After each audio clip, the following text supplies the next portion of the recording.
What's up, y'all? It's your boy eBay Fight Predictions in the building, and this is your Ricky Simón versus Song Yadong full card predictions.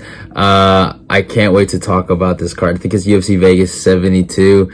I wasn't really able to recap the Curtis Blades and Sergey Pavlovich thing. I gotta get to work, and I'm actually doing this really soon after this fight. So that fight night card was crazy. Bruno Silva getting that KO over Brad Tavares. Bobby Green's little headbutt on fucking Jared Gordon. You dirty fighter, Bobby Green, dirty fighter. And obviously Sergey Pavlovich looked amazing. So I just want to give some shout outs to that card, man. Pavlovich is a future champ, bro. I can't even say nothing less. But yeah, let's talk about this card though. I mean, I love the main event. Obviously, the card needed a legit main event. It's not the greatest card in the world, but it's something to watch. Obviously, you guys know the main event. It's my 8 Mile moment. It's everything. You know, we're living and dying. I'm one of the biggest Ricky Simón fanboys, I think, on YouTube. You know, and we are going to war. Song Yadong, we are going to war, my guy. We are getting this done, but yeah, let's talk about this card, man. The card decent, some decent, nice matchups, and yeah. Before we talk about the card, though, don't forget to follow me on my Instagram and my Twitter. Like, comment, and share the video. And okay, so this week, I'm saying it right now. If I don't get a pack watch video done this week, I am not doing the Adrian Yanez Jorge Masvidal pack watch video. If it does not get done this week, it's not happening. Okay, that is my final thing on this on this topic. You know, I know a lot of you guys have hit me up about it, saying, "Hey, where's it at? And it's just been a it's just been an issue about, like, you know, obviously neighbors tripping about the smell, and then obviously I got so many projects coming out. UFC 288's coming up, and I gotta get some breakdowns done for that. And it's just so many things are coming out. I want to do more PFL stuff. I know there's some fights coming out for that, and yeah, so you know, it is what it is. And obviously, it's tough, man. It's tough to get those videos out. I like to get those videos out right during fight week, but this is what, maybe 2 weeks removed from the pay-per-view, so it's looking like it might not happen. But I'm promising you one thing: if Aljamain Sterling gets smoked by Henry Cejudo, you can forget about Yanez and Masvidal. That motherfucker's getting a pack watch of a lifetime, and he will not be able to run away from that one. I promise you that, Mr. Aljo. All right. Yeah, we coming for you, baby. But hey, it is what it is. So yeah, that's kind of my thing on it. But besides that, let's talk about these fucking fights, man. Hailey Cohen versus Jamey-Lyn Horth. You know, I want to give some respect to Hailey Cohen. I've noticed this girl, she's had fights booked 3 times this year, I think, or 2 times this year, at least. And she's been really trying to be active. She's tall, she's long, lanky, but she's really not that good to me. I think Jamie North actually just being a better grappler, being a better scrapper. She might be smaller, and she's not as physically imposing as Cohen, but I might go with Jamey-Lyn Horth to get it done. I'm going with the Canadian to get it done by decision. You guys know it's a female fight. You always gotta go decision with a female fight. You guys know how it goes. This is a good fight coming up. 2 short, scrappy guys. Brian Kelleher versus Journey Newson. I like this fight. I'm rocking with Journey Newson. I think he's the more athletic cat. I know Kelleher has experience. He might bring a grappling edge here, but I think Newson can actually get can have the takedown defense, and I just don't think Kelleher is the guy he used to be. I really don't. He's older. He's 36. That's not a great age for a bantamweight. Yeah, he's tough. He's sturdy, and Newson has shown that he can get knocked out by guys like Randy Costa, but that was a phenomenal kick. I don't care who you are. You get hit like that, shin to chin, you're going out. So I'm gonna be rocking with Journey Newson here. I think he's the better fighter. I really do, stylistically. And I know the Sergey Morozov fight didn't go his way, but I think if he can get the takedowns, if he can stuff the takedowns and apply a good jab on Kelleher, I think he wins this fight, man. Kelleher coming off of two losses, you know, Mario Batista and Umar Nurmagomedov. I'm rocking with Newson here by decision. It could even be a knockout, man. I wouldn't even be surprised, like Lineker style, you know. But yeah, next fight: Stephanie Edgar versus Irina Alekseeva. Man, this is a tough one. Russian Ronda. I'm gonna rock with Stephanie Edgar here. I think Stephanie Edgar is just the more accomplished UFC fighter here.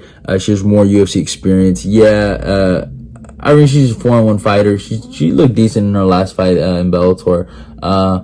But against, like, you know who, fucking Stephanie Page, 5-3, I think, or some shit, or at the time 5-2. So yeah, I'm rocking with Edgar here to get it done by decision. I think she's gonna be a little better than her. Next fight, man, Charles Johnson versus Cody Durden. The lack of brain cells in both these guys ceases to amaze me. I'm rocking with Charles Johnson here. I know Charles Johnson is coming off a loss, but I think if Johnson can keep the jab on this cat and keep decent takedown defense, he can really win this fight. And respect to Charles Johnson for being active. The guy is active as a motherfucker. Yes, Cody Durden. I mean, Cody Durden's performance against Chris Gutierrez still ceases to amaze me. It has really aged well for him. But besides that, though, I know he has a win over JP Buys, and he's on a 2-fight win streak right now, beating Carlos Mota and then obviously JP Buys. But I think it's time for him to take a L here. I just think Charles Johnson. He did train at Tiger Muay Thai, and that's seeming to be a bad place now. But he got some work over there, and I think he's gonna be in a really, really good shape. And I think he should probably I don't know. Does he get the finish over Cody Durden? Durden's it's weird. Durden's a little chinny sometimes. I'm gonna say he doesn't. I'm gonna say he gets a decision victory. Maybe kind of like a little robbery decision victory here. Next fight, Pete Rodriguez versus Natan Levy. I think this is self-explanatory. You got to go with Natan Levy. Natan Levy is not great necessarily, but he's the more complete fighter out of the two.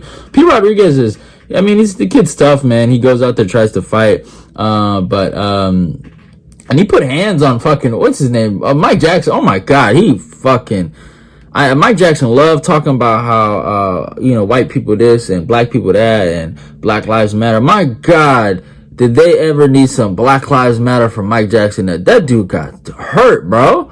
I'm just joking, but I'm just saying, my nigga Mike Jackson, man, got stomped out. But yeah, I got Natan Levy get this done.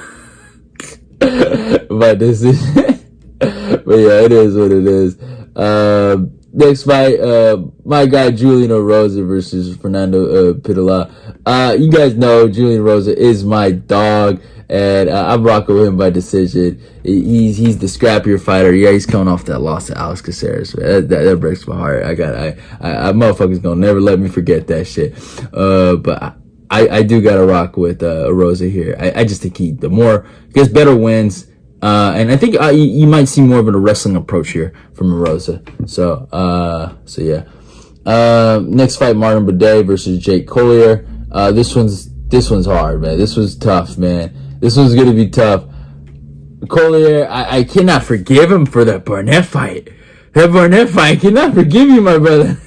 But Buday does not look good at all. This is the problem, like, and he's having these split decision wins, and I don't know, man. This one's gonna be tough, but he did beat Barnett more, I guess, easier. I'm gonna take Martin Buday by decision, but I would not be surprised if Jake Collier gets the victory here. Do not be surprised. I really would not. Next fight, Josh Quinlan versus Angelus. This is a good fucking scrap, man. Here's my thing. I could see Angelus getting really knocked out here, but if Angelus fights really smart here and he applies his jab and uses proper footwork and wrestles like a motherfucker like he needs to in the first round, and then he can strike. All I need Angelus to do is really wrestle in that first round, and if he wants to strike for the next two, go ahead. But you need to wrestle. You need to get this guy's arms tired. You need to somehow tax his power bar so he doesn't knock you the fuck out. This guy hits fucking hard. He's on the juice probably, but my God, the dude is a monster. So I'm rocking with Angelus by decision here, but my God, this is tough. Next fight, Waldo Cortes-Acosta versus Marcos Rogério de Lima in the heavyweight division. This is a really good fight here. I mean, he looked okay against Chase Sherman. Wasn't too impressed with that. And then he had the Jared Van Deer decision victory. Wasn't too impressed with that. And then obviously he has the KO in the Contender Series. Marcos Rogério de Lima is coming off a submission victory over Andrei Arlovski. Last loss was the Bligo Ivanov, which some people felt like he won. And then he knocked out Ben Rothwell and then beat Maurice Green. So really you could say he's on a 4-fight win streak. I think Rogério de Lima's fought the better competition. He's a little older, but it's the heavyweight division. 37 is a lot different than 37 at like 145, for these guys. 37 sometimes can be your peak year as a heavyweight. So, yeah, like fucking my guy DC, who won fight of the year at age 38, so, in the heavyweight division too. So I'm rocking with Rogério de Lima actually by finish here. I'm gonna say second round TKO, for de Lima. Next fight, Cody Brundage versus Rodolfo Vieira. Oh, we are team Rodolfo Vieira. I do not like Cody Brundage, and this is nothing personal against the guy, but Rodolfo Vieira looked really good against Chris Curtis in that first round, showed some really good technical boxing, looked like he really improved in that area, and just the only issue is he couldn't get the takedowns. But besides that, Rodolfo Vieira, I hope he subs this guy in the third round. Yeah, hopefully. Cody Brundage is a decent grappler. He's a grappler by trade, actually, and that's what he started off as. So yeah, I'm gonna rock with Vieira to get it done over Cody Brundage. Yeah, what did he say to Sean Gore? What did he say? I'm a wrestler. Or he said, I thought we were wrestling. Or what? I forgot what he said, but he's annoying. I enjoyed when Mikel Oleksiejczuk taught him respect. That was awesome. And speaking of the devil, Kyle Borralho versus Mikel Oleksiejczuk. This one, I mean, Oleksiejczuk has always, I like him, man. He's a good kid. I always felt like he should always be a middleweight. I do not like this Borralho cat. I really don't. I call him Bizarro, Paulo Costa. Yeah, he's good at taking the back and all that, but, you know what? I'm gonna be fading him here. I'm rocking with Mikel Oleksiejczuk. I think he can get the knockout here in the first round, actually. I'm tired of this kid, man. I've always said, Mikel should never be a light heavyweight, and I've always felt like he's always had those big light heavyweights on him, like Jimmy Crew. And I know, yeah, Borralho's great at getting that back. I give him his credit where credit's due. He's great at getting the back and controlling, but that's all he's good at, and he's a backpack fucking clown. And yeah, he's gonna. I am praying Mikel can get the knockout here, and I am picking him by first round KO. Yeah, is this a little bit of bias and wishful thinking? Maybe, but yeah, it is what it is. I am rocking with Mikel here. And in the main fucking event, my guy Ricky Simón versus Song Yadong. It's my 8 Mile movement, y'all. Okay? It's all or nothing, baby. We are going to war. This is my favorite fight of the year. This is a fight with the most stakes, I feel like. I got everything riding on this, y'all. Got put the house on this. Ricky Simón all the fucking way. Ricky by 4th round submission. You got a breakdown on this, so go check that out. But my God, Ricky Simón is my guy, and I really want to see him win. He's earned this moment. I'm really happy he's finally getting the main event. And I just feel like this time he's not gonna go out the way he went out last time. I believe that deep down in my heart. I just don't think, what happened with Faber is going to happen again. And I think this kid, he knows what he has in Song. And again, like I said, with Ange, Loosa, and Josh Quinn, you have to wrestle hard. If you wanna strike with these guys, I get it. Some of these grapplers want to strike. Okay, like look at Curtis Blades. You have to wrestle in that first round. These guys that's their best round. You look at these strikers. You have to do something. You have to clinch them up. You got to get these guys a little tired. You got to do something. I know you can't. Sometimes you don't see the takedowns, and I get that. You know what I'm saying? Like a lot of people don't realize that. Like when you're striking with someone, or even when you're wrestling, and when you don't see the shot opportunity, it's hard.